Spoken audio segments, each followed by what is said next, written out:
أسكاس مرحبا بكم في فيديو جديد. جبت لكم وصفة مسمن بمناسبة السنة الأمازيغية يناير. هذه الوصفة راح تكون بطريقة مختلفة، طريقة ما تعودناش انه نشوفوها في المطبخ الجزائري، لكن تبعوا معايا الوصفة على بالي بلي حتعجبكم. بداية نحتاج 2 كيلات تاع ما، كيلات السميد نضربوهم في الخلاط مع او ميم طون نجيبو 2 كيلات فرينة، نحتاجو ملح حسب الرغبة، نحتاج كذلك نصف ملعقة صغيرة خميرة الخبز، نحتاج ملعقة إلى ملعقة ونصف سكر.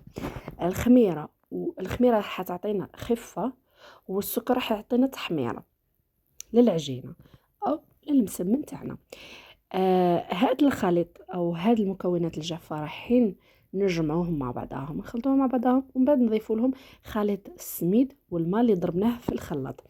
على ضربنا السميد والماء فقط في الخلاط باش نحفزوا الجلوتين اللي كاين في السميد.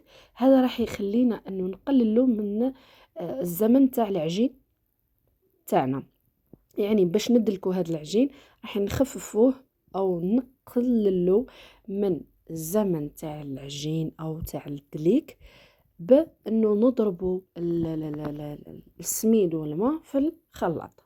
مفهوم؟ يعني حين نختصروا وقت علينا ومجهود. هنايا العجينه بعد ما نطموها، ها هو القوام تاعها كيفاش يكون. اذا شفتوها مازالت شويه هكا السميد ولا الفرينه تاعكم تشرب، تدلكوها شويه وتزيدوا لها شويه ما. مفهوم؟ يعني ماهيش سيونس اكزاكت، كاين سميد يشرب، كاين سميد ما يشربش، كاين فرينه تشرب، كاين فرينه ما تشربش. بالنسبه للتوريق تاعنا نحتاجو مغرف زبده، نحتاجو 3 ملاعق سميد، نحتاجو نصف كيس خميره الحلويات. مفهوم؟ راح تجيكم شويه بيزاغ لكن تبعوا للاخر. هاد الخلطه راح تخلي لنا المسمن تاعنا مورق من داخل. هذه الحاجه الاولى. الحاجه الثانيه، حنا المسمن اللي مرفين نديروه انه نورقوه من داخل بالزيت. هنا ماناش راح نورقوه بالزيت، راح يجينا مورق في نفس الوقت راح يجينا قليل الزيت. تقولوا لي الزبده ما درناش بزاف بارابور للسميد، داكوغ. الخميره هي اللي راح تخلي لنا الهواء داخل المسمن، وهذا المسمن صدقوني ما يجيش فيه بزاف الزيت وما يجيش مزيت، داكوغ. هنايا العجينه نقرصوها نخليوها ترتاح. بعد ما ترتاح نجيبوها، نكونوا سخنا الطاجين، داكوغ. نفتحوا العجينه، شوفوا العجينه كيفاش تتفتح بكل سهوله وما تتقطعش. شوفوا مع بعضاكم هكذا العجينه ماهيش قاعده تتقطع نهائيا وسهله. شوف تجبدوها ما تتقطعش، راهي الاستيكي. هذا بسبب انه السميد تاعنا ديجا ضربناه في الخلاط وزدنا شويه عجننا بيدينا، دونك العجينه مش راح تخافوا عليها انها تتقطع. شوف تجبدوها عادي جدا. بالنسبه لانكم كي تخدموا مسمن ولا محجوبه، ولا تفاداو انكم تلبسوا دي باغ ولا تلبسوا دي غورمات، ولا باسكو هما تاني تقطعوا العجينه تاعكم. هنايا بعد ما تفتحوا راح تحطوا هذاك الخليط التوريق. شوفوا كيفاش، يعني تخليوه هكا نقاط نقاط فقط. كاين اللي يدهنوا، ولكن فضلت انه نخليه هكا نقاط نقاط فقط.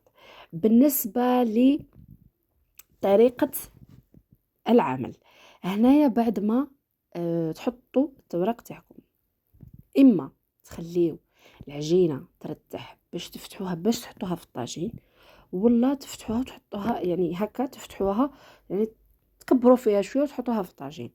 لكن صدقوني كي تخليوها ترتاح احسن من انه تحطوها ديريكتومون. علاه؟ كي تخليوها ترتاح وحدها راح تنبل، يعني هذيك الخميره راح تتفاعل، دونك لو فات كو تحطوها راح تتنفخ لكم ديريكتومون. كي تحطوها في الطاجين راح تتنفخ.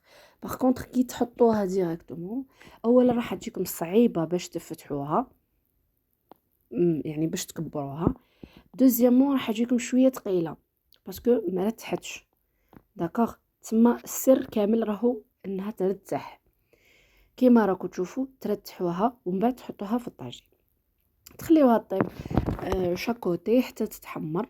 دو بريفيرونس يعني تقلبوها بلوزيغ فوا باش طيب من داخل وطيب من برا وتعطيكم بال دوغور. بالنسبة لدرجة الحرارة اللي تكون من تحت الطاجين لازم تكون درجة شوية ناقصة باش المسمن تاعكم او ميم طون يطيب من داخل ويتحمر لكم تحميره شابه من برا وما يجيكمش محروق، باسكو المسمن ما يجيش محروق. باغ كونطخ المحاجب تكون فيهم هذيك لا كروت اللي تكون شويه محمره زياده. كيما راكم تشوفوا شوفوا كيفاش يتنفخوا من داخل ويجيكم بزاف بنان. دو بريفيرونس كي تجبدوهم من الطاجين شوفوا هنا كي تخليوها ترتاح كيفاش دير النبابل تاعها. بريفيرونس كي تجبدوها من الطاجين حاولوا انكم تضربوها هكا من لي كوتي باش التوريقه هذيك او الطبقات هذوك يتفتحوا على بعضها فقط. هذا ما كان. بالنسبه لهاد الوصفه تجيكم بزاف مقرمشه وتجيكم بزاف بنينه، وصراحه انا عجبتني وراح نولي نعتمدها ديما، انه سهله وما تديش الوقت وبنينه. هذا هو البلوز امبورطون، وما ما فيهاش بزاف الزيت كيما راكم تشوفوا. وهذه هي، نتلاقاو في